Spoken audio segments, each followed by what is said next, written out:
You're in the trenches with Dave Lapham, presented by First Star Logistics. Day one of the Cincinnati Bengals in pads. Big change from the previous 5 practices.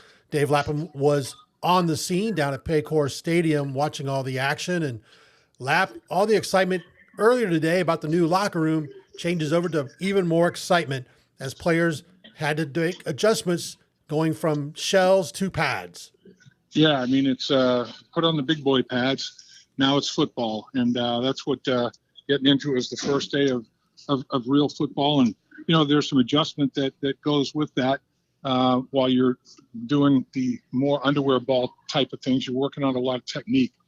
And and I can speak to it as a former player. I mean, you know, in the off season, you work on technique and you're not hitting.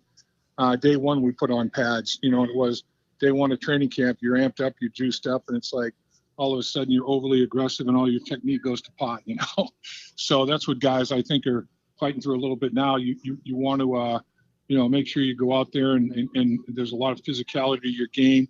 You're trying to impose your will on the opponent. You're showing that try to let them know that every rep will be a battle kind of thing. And so it's all about tempo and temper and all that kind of thing. And with that, your technique can suffer some. So what you do is take a look at the tape and make sure that you're on point with your technique and not being overly aggressive and abandoning what the coaches have taught you and what's going to be good for you for the entire season. And that is kind of a natural phenomenon.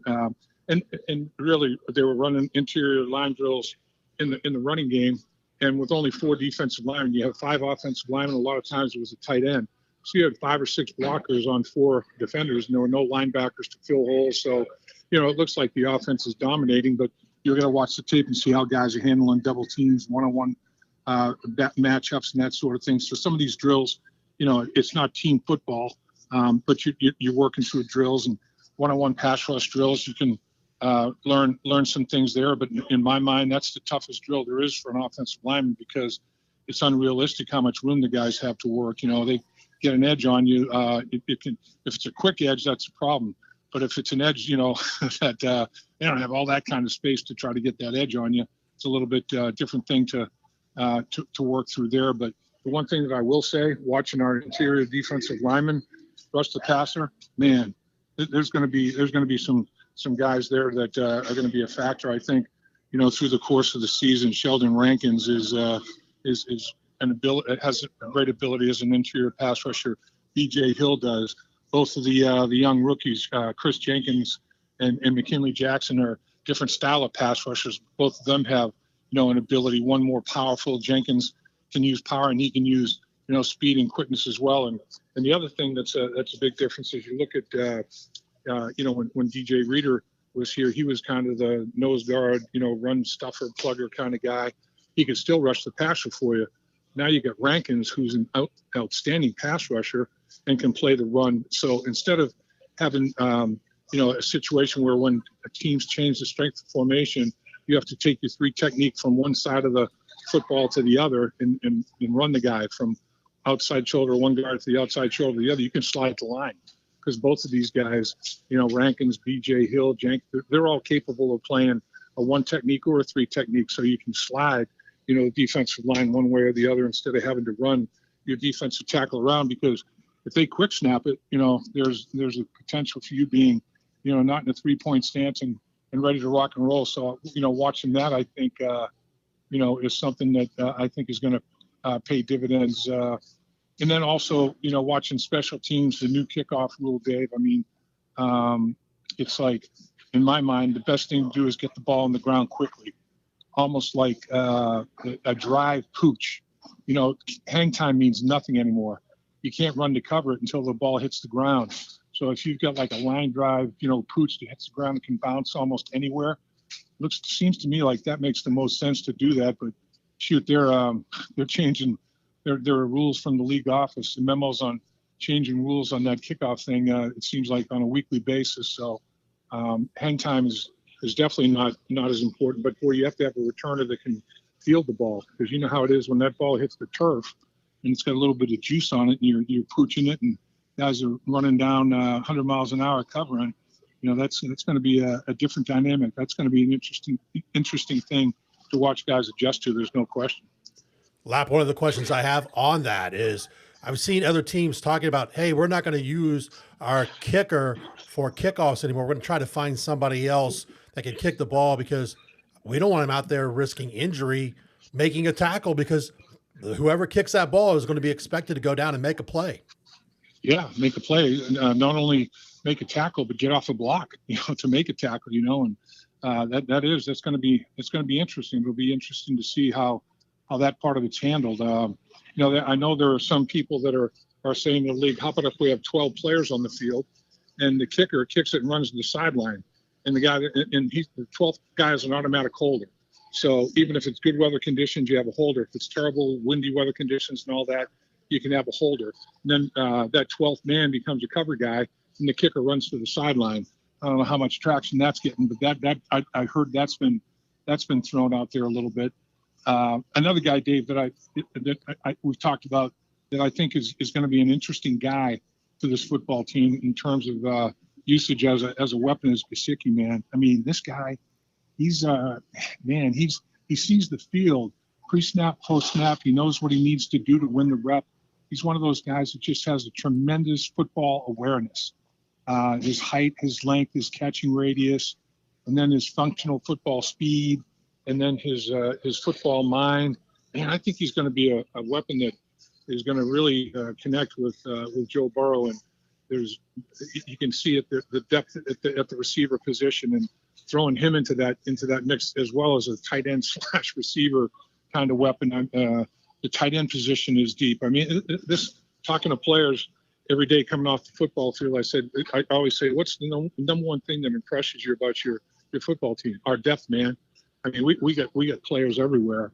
That's going to stand this football team in good stead. And during the pass rush, there was some good victories one-on-one. And so I thought B.J. Hill showed himself pretty well in the one-on-one pass rushes inside. Like I said, I think Rankins is going to be a factor again. And the thing that most of the offensive linemen, when they did have problems, it was just that they overset, or there was too much of an attack mode. The thing you have to have is patience, and you have to realize, and it takes a little while. I mean, your patience sometimes doesn't come back overnight. Your natural instinct is to attack, and you have to have that patience and make sure that you're not doing things and totally throwing your technique that you've learned out the window, like we talked about before. You're in the trenches with Dave Lapham, presented by First Star Logistics. If you're looking for a new career, be sure to visit firststarlogistics.com for more details about openings for a great career at a great place to work. Lapham, I want to kind of dig in more to the trenches. You've been talking about them in this call. All eyes are going to be on this Bengals offensive line. The Bengals have gone out, not only spent money with signing free agents like Orlando Brown, this year Trent Brown, but also addressed things in the draft, Cordell Volson a few years ago, and then Mims in this past draft. Talk about the expectations, because we've all seen what's happened since Joe Burrow was drafted in the 2020. That season ended up being short because of a severe injury that he came back from, but fans are wanting Joe Burrow to be protected. The Bengals franchise and coaches, I'm sure, want the same thing. Talk about what should be expected out of this offensive line as they continue through camp. I think this offensive line is going to be, one of the best in football, if not the best, quite honestly, because they've got size, they've got athletic ability. These guys can move. I mean, when you see the size of these people and their ability to move both ways, change direction and go inside is tough. These guys handle it so smoothly and so fluidly. The kick slide to widen people, these guys handle it so smoothly and so effortlessly. And then, the big thing that has to go on with the guys up front is communication. And these guys all, the communication that's going on at such an early stage of training camp is phenomenal. And, that you can't over communicate.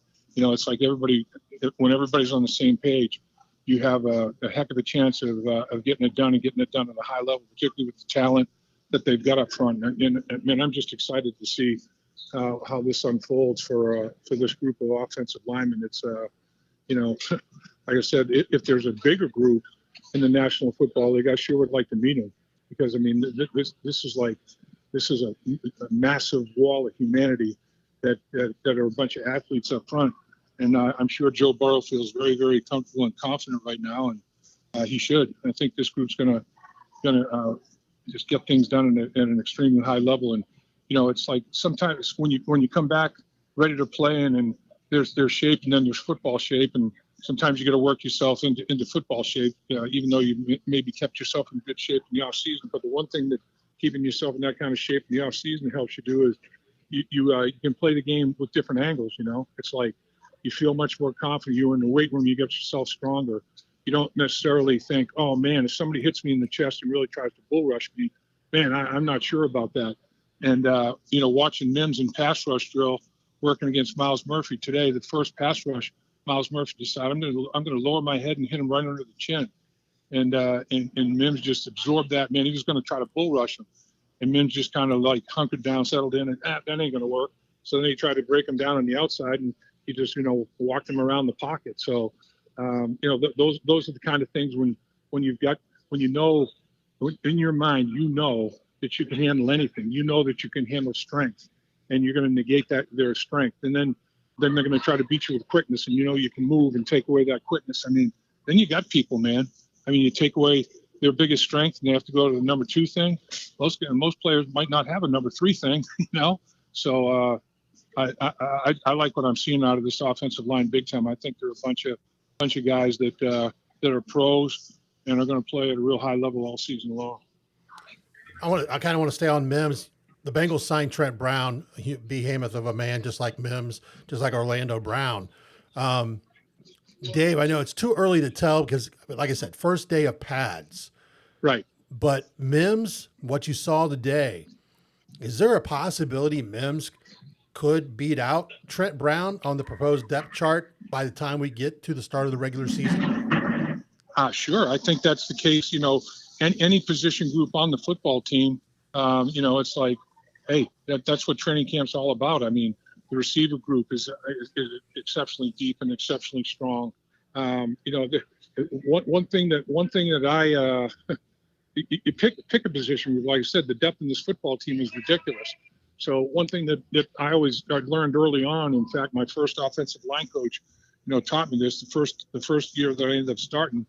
When I came back to camp, hey man, just because you're a starting player for us last year, there's no guarantee. You're not written down as an automatic starter. You got to go out and win that job. You got to go out and compete for that job, just like you did, the year you won that job. And that's how you have to approach it as a football player, the mentality of it. And then everybody go out and perform, and the best man win. And it doesn't matter if you're a rookie or if you're a 5-year player or a 10-year player, a 15-year player or whatever. I mean, that's the mindset that I think works the best. You go out there and like you're back to square one. If you start taking things for granted, it's not going to work. But the thing is, if that is the case, if that does work out that way, you got a tremendous insurance policy with guys that that are providing that depth, whether it be offensive line, whether it be wide receiver, whether it be whatever position. That's what we're talking about. That the depth of the football team. It's a lot of people they put so much into who's starting, and this as well as anybody, Dave, for as long as you've covered the game. You never know how many of your projected 22 starters are going to be starting for you 10 games into the season. You may be missing, God forbid, but you may be missing a few of them. So, that's the way it has to be approached. And right now, I think Mims is showing an ability to be a starting tackle in the National Football League. And the thing now, though, that they're doing, the coaches are doing a good job of, his offensive line coaches, helping him learn. And he's got a big task ahead of him. There's a lot to learn in this Bengals offense, and they're putting it in like groups. He's learning things by grouping plays together, and then they're introducing a few more things, and that's obviously the biggest difference between Trent around Mims is exposure to the National Football League. In Trent's case, exposure to many offenses in the National Football League. Whereas, Mims is just he's in the early stages of his first exposure to a National Football League offense. That's a big difference. Lap, the next thing I want to kind of touch on is first day of pads. A lot of eyes also on the secondary of the Bengals. What's going to happen there, especially at cornerback? Latest on Cam Taylor-Britt, coming back from the tonsils, and then the battles between Dax Hill and DJ Turner. What are you seeing in the secondary right now? Yeah, again, I'm seeing depth in that position group. Cam Taylor-Britt is working his way back on a day-by-day basis. They're not throwing him in there right away. He was out for a while with that tonsillectomy, so they're being not overly cautious, but they want to make sure that all systems are go for him before they try to do too much too soon with regard and respect to that. But I'll tell you, man, a couple of guys that have impressed me. Josh Newton at the corner position. This young man out of TCU is a very intelligent football player who's drafted in the 5th round, and he can play. I mean, he's physical. He can cover. I think he's playing with a little bit of a chip on his shoulder. I think he felt like he was slighted being drafted in that 5th round, and man, he can play. And then another guy, Dijon Anthony at the safety position. This guy's in the same category. Was drafted with the first of 2 picks in the 7th round. And it's the exact same thing for him. He can run and hit. Both players are extremely physical. And when the pads came on, you could see that as well. And that I think that's going to carry over. The thing that DJ Turner has to make sure of, he has all the physical traits in the world, but he has to make sure that he he's up to snuff on every assignment, every single snap.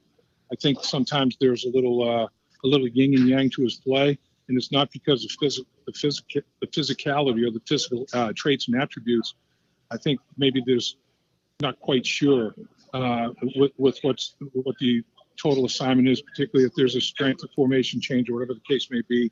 He just needs to fine tune that part of it, I think, a little bit. So again, there's a ton of battles going on there, and a guy that's smiling. When we talk about players that we're talking about here a little bit, like Josh Newton and Dijon Anthony, a guy that's smiling is Darren Simmons. There's no guarantee those guys will be taking special team snaps, but there's no question they're going to be in the mix. You have guys like that can run and love football and will put their nose in there and be physical. I mean, that's what he's looking for as well. And then, in speaking of Darren and the special teams, there are the three kickers, and we were talking about it today. A few of us were talking about, boy, when's the last time the Bengals had 3 kickers in the camp? And I can remember it happening because of an injury. A kicker sustained an injury. They weren't going to cut him because he was still, he had been performing pretty well, but he couldn't necessarily kick. Well, you don't want to have one place kicker taking too many kicks in training camp, so they bring in a third. But I can't really remember another time where there were 3 healthy kickers who every single one of them are capable of being a number 1 kicker on a football team. And I think it's probably the competition is going to rage on here through probably the end of this week. I would imagine this weekend there'd be some sort of a decision made. But in talking to Money Mac and talking to Darren Simmons, there's no real major difference in their ability to hold. So, I mean, that tiebreaker is not going to be a tiebreaker. It's going to be decided by who feels more comfortable with actually punting the football. It's not, somebody's going to be odd man out here by the end of this week, but it's not going to be because he didn't have any kind of an ability to be a holder. And of course, that's a big part of what Darren expects out of his punter. Practice number 6 is in the books. You're in the trenches with Dave Lapham, presented by First Star Logistics. Lap, any final thoughts on a big day today down in Paycor with the new locker rooms? We talked about that, so people need to check out your instant reaction to the new locker rooms. And also, we posted today our one-on-one time we spent with the newest inductee to the Bengals Ring of Honor, Tim Crumrye. That video is up for everyone to see, both on In the Trenches with Dave Lapham and on the First Star Media Group YouTube channel. Lap's final thoughts, what do you got? Yeah, I mean, it started out with taking a look at the locker room, then it ended the day with the players in the locker room and addressing the media and all that sort of thing. And the very first day of practice with pads in between. So it was a very big day down here in multiple ways. And I think this was a good first day of pads wearing equipment. You're always going to take a look at the tape and make necessary adjustments. But I do think that the coaches were happy with what they saw. I think the tempo was outstanding, and it's like you want physicality from snap to the whistle, but you don't want any unnecessary extracurriculars and all that sort of thing. And I thought that there was a high level of physicality between the snap of the football and the whistle, and there was nothing happening after the play that was lingering and carrying on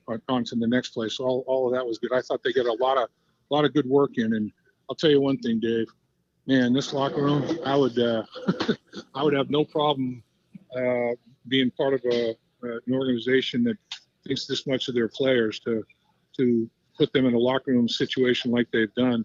I mean, I think probably some of the young guys are thinking, man, I could live down here. Why don't I just bring a bed down here? I've got everything I need on a day-to-day basis to compete at a high level on this football team. Look at what they're doing here. So I know the players appreciate it. And, it's like we said, it's going to be nothing but a plus tool when they're going out to get free agents, when players are talking to buddies around the league about what the Cincinnati Bengals organization has done for them with respect to the locker room, the accommodations. I mean, they're taking care of their players. There's no question. Yeah, all they have to do is talk to Chad Johnson. He can tell them all about living in the stadium because he's done it. And it just makes it more exciting for everybody involved. Fans are excited about this, seeing that the Bengals are spending money and giving the players what they need to succeed at the highest level. There's no doubt, Dave. I agree. You've been in the trenches with Dave Lapham, presented by First Star Logistics. A reminder, please subscribe to the channel, hit that like button, share In the Trenches with Dave Lapham. That way we keep growing this channel. Also, comment. Leave your comments. We like comments. So until next time, Hooday. Hooday, Dave. Dave Lapham here, and every day I am grateful for my experience to have played professional football. As a player, I realized self-motivation, leadership, and appreciating your teammates are key. At First Star Logistics, you can use those same attributes to create the life you want for you and your family. Build your future by working hard like I did. You'll see results both on and off the field. Call First Star Logistics today and be part of our winning team. Opportunity knocking.